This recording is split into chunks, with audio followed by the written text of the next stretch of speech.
Well, hello from London Stadium. It is there in the background. I don't know if that's picking up on the camera now, but we are here. I thought I'll just step aside from all the fans because Newcastle United have won here. I'm doing on my own, but that doesn't stop the last word going out. Let's get cracking, everyone.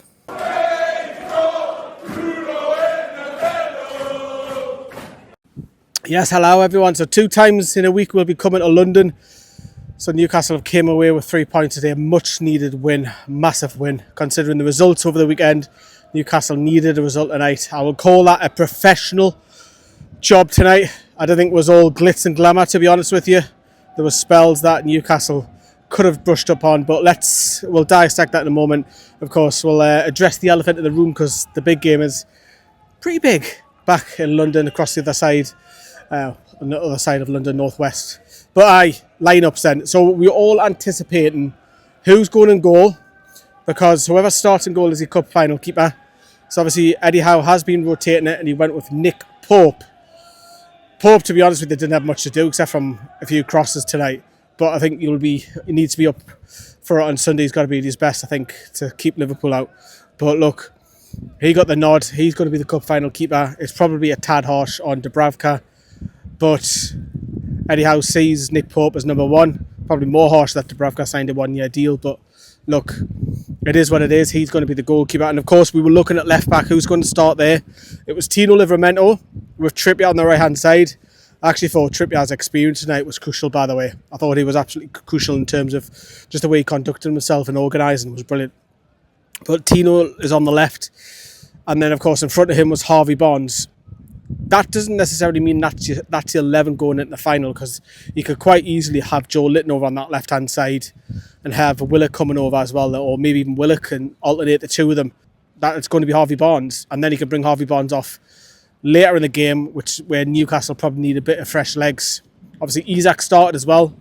There was a lot of speculation that would he be fit, but look, he's fine. He got 70 odd minutes tonight, which is great, so that leads them up nicely for the weekend, of course. So there's the lineup. West Ham, look, they're safe. They're not going to go and Toon.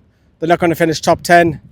They're just basically playing for money, because each Premier League position gets you a lot more cash nowadays, isn't it? So that's what they're playing for, and it's probably like a pre-season before the pre-season for Potter to find out what system, style, tactics, players he wants to bring in over the summer. But obviously I do like West Ham as a fan base. Very passionate bunch.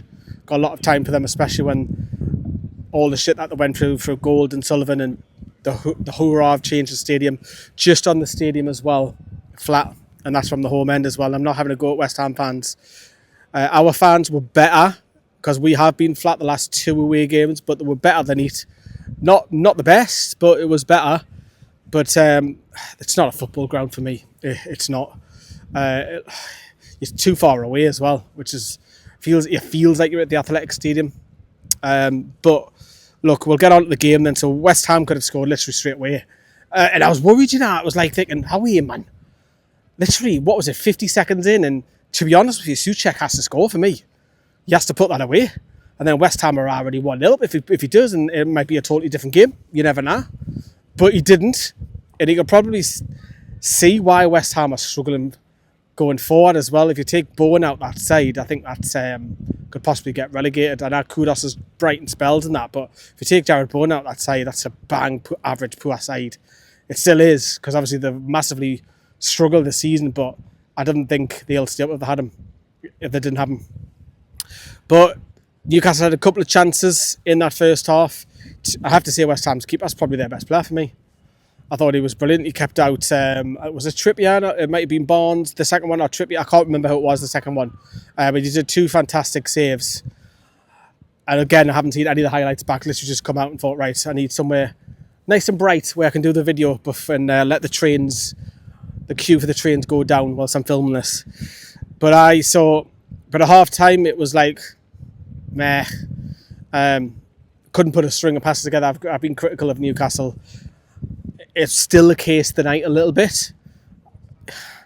I think you're lucky that you're playing West Ham. I think Newcastle on Sunday have to be up for it. They've got to get the passing better. Sloppiness, 50-50s as well. I don't know what it looked like on TV, but for me, it looked like that way in the first half anyways. Second half, We had a couple of chances. It was an own goal nearly, and again, the keeper saves it. Areola, it's brilliant. He saves it, and then Isaac probably has to score, to be fair, with the rebound. I don't know how he's not scored. He puts it out. But we're knocking on the door a little bit. And then obviously the goal that came, and funny enough, it came from a cross. And everyone around us were like, oh, stop this fucking tiki-taka going around the box. Just cross it old school. You never know what might happen. And hey, guess what happened? Bruno got on the end of it. Bruno puts the 1-0 up. Sent the away fans absolutely nuts. It's been a while since the away end celebrations were like that. It was nice to see. Enjoyed the moment. Loved it. Absolutely loved it. And you'll see that on the vlog if you haven't gone back and seen that already.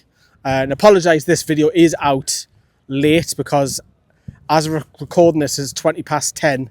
I've got to get up to Epping, where my car is, jump in my car, get the vlog out, drive home and get the last word out whilst I've got an 11-hour shift the next day. That's a commitment for you, for the cause, for both. But look, got that 1-0 and West Ham did the huffed and puffed, with crosses and stuff and corners, and I think Pope was fine.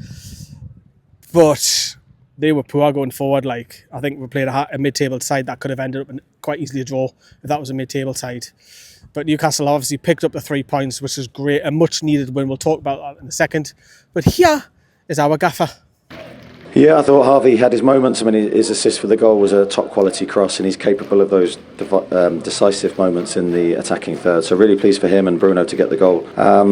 Sandro, Joe Linton, Bruno, I thought they all complemented our midfield. I thought they all did a really good job. It's a big pitch here, and there's a lot of work for us to get through, but delighted with the clean sheet. I think that was hugely important. The only focus was on today and trying to win today. We knew how important today's game was for our Premier League form. But of course the players, naturally human beings, will have Sunday on their mind, I'm sure, and touch wood, I think we've got a clean bill of health. Let's wait and see. Yeah, it's a difficult call, but I don't think it's the only one. I think I've got difficult calls in a few positions. That shows that we have a good squad, and the goalkeeper situation hasn't been clear because both goalkeepers, I think, are high class. So they all bring something different, and I was pleased with Nick today. I thought he defended his goal really well today.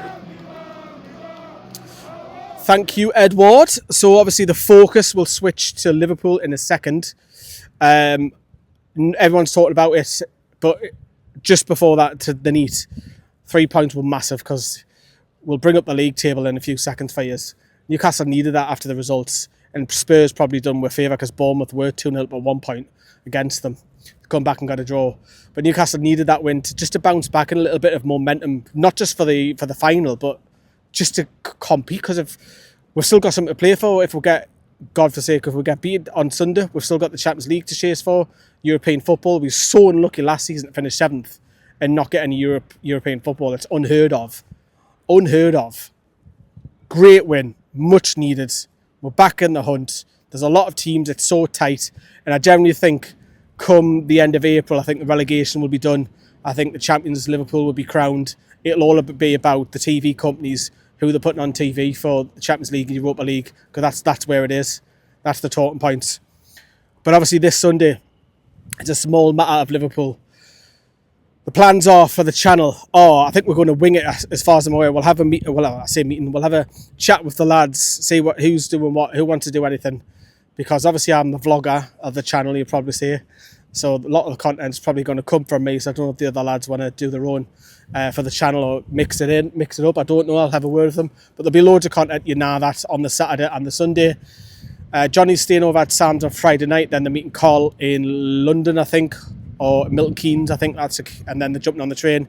Whereas I'm going down first thing Saturday morning. I'm going to check in my hotel. I've got a different hotel. I'm down there for 2 nights, literally next door to Wembley, half a mile away. Brilliant. And the reason why I haven't my own hotel is just like my own sleep. I don't like getting woken up. I like to stay up all night. Some people might not appreciate that, so it just makes sense for everybody. But we're all going meeting up. You'll see everybody. Dave, Lorraine, the Sullys, people who you'll see, friends of NFTV. 40 might even make an appearance. Wink, wink. So, it's going to be exciting this week. We've got the win the neat.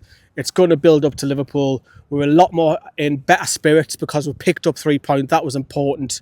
It was a solid performance. We have to play better on Sunday if we're going to lift that trophy. There's no shadow of a doubt about that. We'll play like that against Liverpool. They'll rip us apart and they'll score 3 or 4. because they've got quality at the end. West Ham didn't create anything. And you might say, well, you're not giving enough credit to Newcastle. And fair play, I should. We kept a clean sheet against the Premier League side away from home. Yes, tick. They're positives. There's been people saying, oh, Fabian, share this. Trippier can't do 90 minutes that. You know, we're worried about the left back. We're worried about the goalkeeper's feet. We've got a clean sheet at the end of the day. So there's the positives. Let's build on it. There's no shadow of doubt about it. The training will all focus on Newcastle's strengths and how do you stop that Mo Salah, because it's going to be intriguing who plays on that left back and left flank role. We're excited about it as a channel, as a brand. The social media lads as well, who you don't see on camera, they're all excited about it. It's a big week for Newcastle fans. And obviously it's 2 in 3 years. And obviously we're all going to Covent Garden and we're having a few drinks. We're just enjoying the moment that our club's got another final. But hopefully there isn't too many hangovers, because we need people's voices at Wembley. I'm in the singing section. I'm going to be singing. We need a lot more people, because it was better the night, but we can go up a few notches like. Right, I'm going to go up and get my tube back, because it's about 10:30 now. Back up to Epping, which will probably take an hour and a bit, and then jump in my car. Get home 6, 7. Probably not going to get sleep, to be honest with you. But from the London Stadium, where the Olympics were all held back in the day, we'll love yous and leave yous. See yous, everyone.